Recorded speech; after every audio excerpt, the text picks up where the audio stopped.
Chers amis, bonjour, je suis heureuse de vous retrouver en fin de semaine.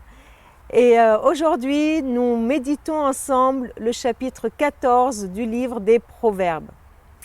Notre chapitre du jour nous parle beaucoup du succès. Alors je me suis amusée à relire ce chapitre en notant tous les versets qui nous parlent du succès et du coup qui nous décrivent les différents lieux ou les différents moyens de vivre le succès. Voilà un peu ma recension, vous en trouverez certainement d'autres versets que j'ai oubliés. On y va? Verset 1, une femme pleine de sagesse. La femme pleine de sagesse assure la solidité d'un foyer, mais une femme sotte le détruit de ses propres mains. Le rôle d'une femme sage dans le foyer. Verset 2, qui nous dit « Qui mène une vie droite respecte le Seigneur, celui qui se conduit de travers le méprise. » Mener une vie droite. Un autre lieu, un autre moyen d'avoir le succès au sujet de nos paroles, les paroles qui sortent de notre bouche. Verset 3. « Dans la bouche de l'imbécile fleurit l'orgueil. Les paroles des sages assurent leur protection. » Un autre domaine, c'est le travail. Verset 4 nous dit « Là où il n'y a pas de bœuf de labour, le grenier est vide. Un bétail vigoureux procure des revenus importants. » Voilà le travail qui est nécessaire pour que le grenier soit rempli, pour que les revenus soient là. Maintenant, il y a des recommandations, des pièges, où on nous montre des pièges dans lesquels il ne faut pas tomber, justement pour avoir le succès.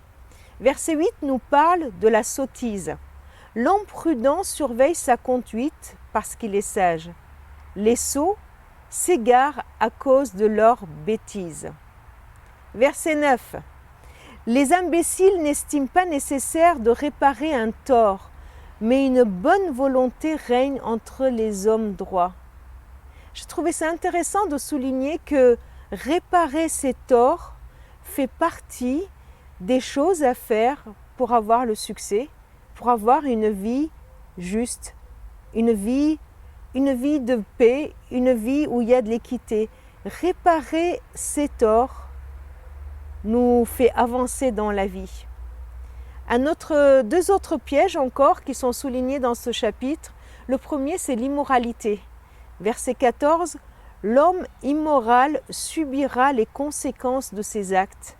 La situation de l'homme de bien est préférable. » Et encore un autre piège, les bavardages et l'oisiveté.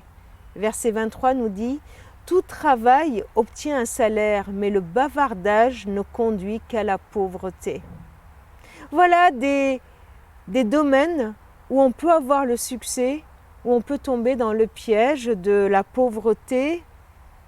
Voilà, quelqu'un qui bavarde, qui ne fait rien. Vous voyez, j'aime beaucoup ces proverbes parce qu'ils sont très pragmatiques. Ce n'est pas la grande philosophie où on est dans les nuages, mais dans le concret. Dans le concret de notre vie, nous conduisent, nous donnent des conseils pour avoir une vie juste et équilibrée. Et puis la fin de ce chapitre est comme une conclusion qui résume en quelque sorte tous les conseils qui sont donnés dans ces proverbes. Les versets 26 et 27. Reconnaître l'autorité du Seigneur permet de vivre en toute sécurité car il protège ses enfants. Reconnaître l'autorité du Seigneur est source de vie. Cela permet d'éviter des pièges mortels. Donc ne cherchons pas notre sécurité uniquement par nous-mêmes, mais apprenons dans notre vie à reconnaître l'autorité du Seigneur. C'est lui qui protège, c'est lui qui est source de vie. Ça veut dire que le premier pas que nous avons à faire, c'est de reconnaître l'autorité du Seigneur dans notre vie, sur notre vie. Et tout le reste sera des conséquences. Tout le reste, c'est-à-dire bien toute la liste que nous avons fait, chercher la sagesse, réparer ses torts, ne pas tomber dans l'immoralité, dans la sottise, dans le bavardage, dans la nonchalance. Tout cela, ce sont des conséquences. Et la source de vie, le point de départ, est de reconnaître l'autorité du Seigneur, reconnaître que sa parole sur notre vie, ce qu'il pense de nous, ce qu'il dit de nous, les conseils qu'il nous donne, cela fait autorité dans notre vie. Il est le Seigneur de ma vie et le Seigneur de ma journée. Je vous propose un exercice pour cette journée. Là, dès ce matin, essayons de voir comment on peut reconnaître concrètement l'autorité de Dieu sur notre vie. Je vous invite à prier. Seigneur, montre-moi dans le concret comment je peux reconnaître ton autorité. Montre-moi dans les situations bien précises comment je peux avoir le signe de ton autorité sur ma vie. Je veux te suivre, tu es la source de la vie. Je veux te faire confiance.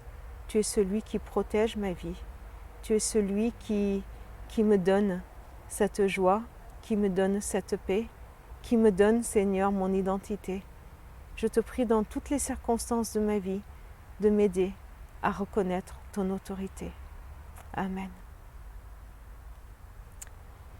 Je vous souhaite une bonne journée et je vous donne rendez-vous demain, dimanche 2 août. Vous pouvez venir à l'église, même si vous n'êtes pas inscrit, venez, vous pouvez vous inscrire à l'entrée pour vivre ensemble ce culte, pour qu'ensemble nous puissions louer le Seigneur et être à l'écoute de sa parole. À très bientôt.